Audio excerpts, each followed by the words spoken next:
U.S. President Donald Trump has announced that Washington has set a 15% tariff on goods from Japan.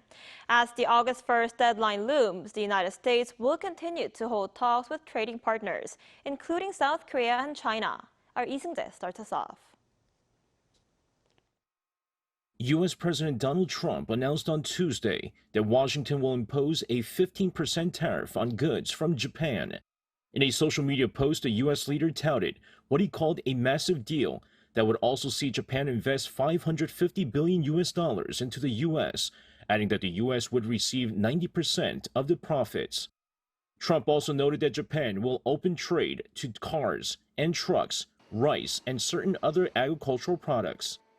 Trump also announced on Tuesday that the U.S. will charge a 19% tariff on goods from the Philippines. The figure is a percentage point lower than what was announced in April.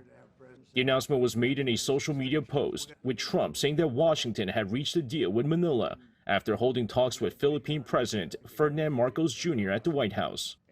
In exchange, the U.S. will see zero tariffs on goods going to the Southeast Asian nation. Meanwhile, the U.S. has agreed to lower the tariff imposed on Indonesia from 32% to 19%. The U.S. will see virtually no tax on all American goods shipped to Indonesia. The U.S. will also be exempt from most regulations on automobiles, agricultural products, and pharmaceuticals exports to the Southeast Asian nation.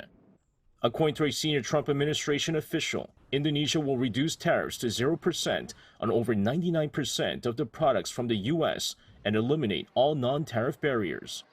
With the U.S. and China still trying to strike a trade deal, U.S. Treasury Secretary Scott Bessent announced Tuesday that a third round of trade talks with Beijing is scheduled for next week in Sweden.